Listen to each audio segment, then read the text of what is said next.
Loss ಆಗಿದ್ವಿ ಕೊಡಲಿಕ್ಕಾಗೋದಿಲ್ಲ 2-3 ಸಾವಿರ ಕೊಡೋಕ್ಕಾಗೋದಿಲ್ಲ ಅಂತೇಳಿ. ಮತ್ತು ರೈತ ಏನು ಮಾಡಬೇಕು?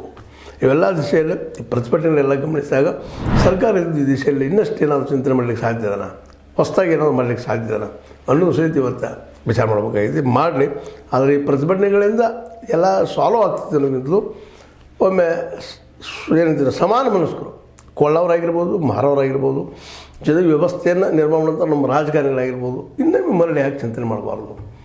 ಈ ಬೀಜನ ಹಿಡ್ಕೊಂಡು ಮಾರು ತನಕ ನಡೆಯುತ್ತಿರುವಂಥ ವಿಷ ವರ್ತುಲದಲ್ಲ ಇದೆಲ್ಲ, ಇದ್ರ ಬಗ್ಗೆ ಇವತ್ತು ಗಳೆ ಗಾಡ ಇವತ್ತು ಉಪಕರಣಗಳು, ಇವತ್ತು ಟ್ರ್ಯಾಕ್ಟರ್ ಆಗಿರ್ಬೋದು, ಮತ್ತೇನೋ ಆಗಿರ್ಬೋದು, ಇವೆಲ್ಲ ತೊಗೊಂಡು ಒಬ್ಬ ರೈತ ಎಷ್ಟು ಖರ್ಚು ಮಾಡಿದ್ದು ಬರುವ ಲಾಭ ಏನು ಅಂತೇಳಿ ಏನು ಚಿಂತನೆ ಮಾಡಿ ಆ ದಿಶೆಯಲ್ಲೇ ಏನಾದರೂ ಹೆಜ್ಜಿಡ್ಲಿಕ್ಕೆ ಸಾಧ್ಯನಾ ಅನ್ನೋದು ಒಂದು ವಿಚಾರ.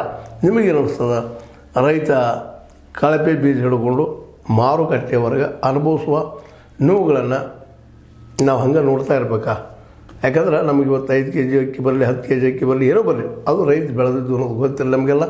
ನಾವು ಕೊಡೋ ರೇಟು ಸಹಿತ ಅವ್ನು ಬದುಕಿಸ್ಲಿಕ್ಕಿಲ್ಲ. ಜಸ್ಟ್ ಹೌದಪ್ಪ ನಮ್ಮದ್ರಲ್ಲಿ ಭೂಮಿ ಇದೆ ಅಂತ ಹೇಳಬೇಕು. ನಾವು ಆ ರೈತ ದೊಡ್ಡ ಪ್ರಮಾಣದಲ್ಲಿ ಒಬ್ಬ ಈ ಕಾರ್ಪೊರೇಟ್ ಆದಂಗೆ ಅದು ದೊಡ್ಡ ಭರವಸೆ ಆದಂಗೆ ಆಗಲಿಕ್ಕೆ ಸಾಧ್ಯ ಇಲ್ಲ, ಅಸಾಧ್ಯದ ಮಾತು ಅಂತ ಹೇಳ್ತಾ ರೈತರ ಕುರಿತಾಗಿ ಮತ್ತೊಂದು ಚಿಂತನೆ ನಡೀಲಿ. ಅವರಿಗೆ ನೀರ, ಗೋಡಾವನ, ಮಾರ್ಕೆಟ ಈ 3 ಸಿಗೋ ತನಕ ಈ ದೇಶದ ಆರ್ಥಿಕ ಪರಿಸ್ಥಿತಿನೂ ಎದ್ದು ನಿಲ್ಲಲಿಕ್ಕೆ ಸಾಧ್ಯ ಇಲ್ಲ, ಜೊತೆ ಉದ್ಯೋಗ ಸೃಷ್ಟಿ ಆಗಲಿಕ್ಕೂ ಸಾಧ್ಯ ಇಲ್ಲ ಅನ್ನೋದು ಇವತ್ತಿನ ಅಭಿಪ್ರಾಯ. ನಾನು ಮತ್ತೆ ಆಯಿತು ನೋಡೋಣ ಅಂತ ಹೇಳ್ತಾ, ಇದು ನಿಮ್ಗೆ ಲೈಕ್ ಆಗಿರ್ಬೋದು, ಲೈಕ್ ಮಾಡಿ, ಶೇರ್ ಮಾಡಿ, ಕಮೆಂಟ್ ಮಾಡಿ, ಜೊತೆಗೆ ಸಬ್ಸ್ಕ್ರೈಬ್ ಆಗೋದು ನಿಲ್ಲಿಸ್ಕೋಬಾರ್ದು. S16 ನ್ಯೂಸ್ ಅರ್ಥ ತೇಜಿಸಲಾಗಿದ್ದು ಸತ್ಯದ ಕೈಗರಡಿ ವಂದನೆಗಳು.